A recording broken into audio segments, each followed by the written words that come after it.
আজকে আমার রান্না হচ্ছে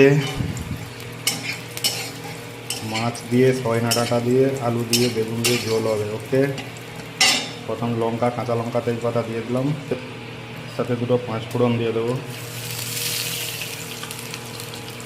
পাঁচ ফোড়ন দিয়ে দিলাম, দিয়ে এতে আমি সবজিগুলো তুলে দেবো।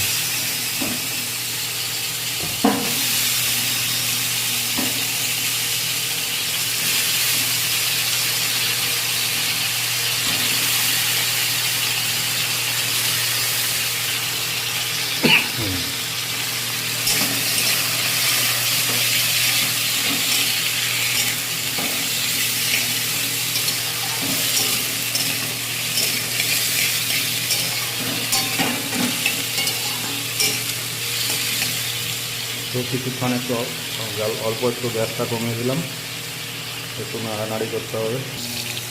এতে বসিয়েছি মাছের যে মোটাটা হয়েছিল, 1 কিলো 1.5 কিলো সাইজের রুই মাছ ছিল, তো সেই রুই মাছের মোটাটা।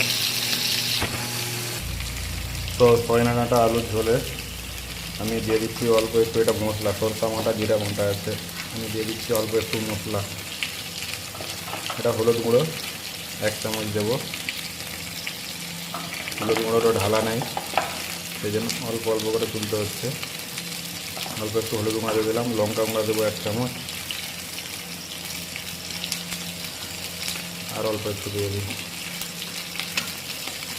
দিয়ে কমপ্লিট। তো হলুদ গুঁড়োটা একটু কম দেওয়া হয়েছিল, আর একটু দিয়ে দিচ্ছি অল্প করে, দিয়ে দিলাম হলুদ গুঁড়ো।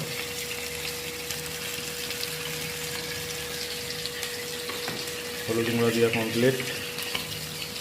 তো এতে মশলা অলরেডি দেওয়া ফিনিশ। একটু মশলাটা ঠিকভাবে হেঁটে নিতে হবে, হেঁটে নিলাম।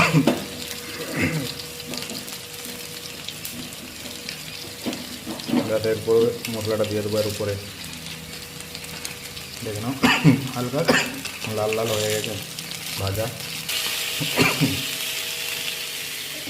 তো অল্প কিছু টমেটো পেঁয়াজ দিয়ে দিলাম, টমেটো পেঁয়াজ। এবার দিয়ে দেবো স্বাদ মতো নমক।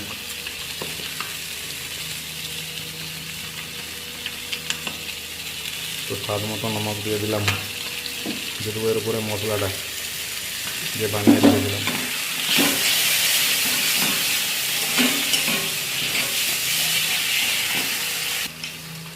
তো মশলাটার সাথে আমি একটু অল্প জল দিয়ে দিলাম, মশলাটা যাতে ভালোভাবে ভাজা হয়ে যায়।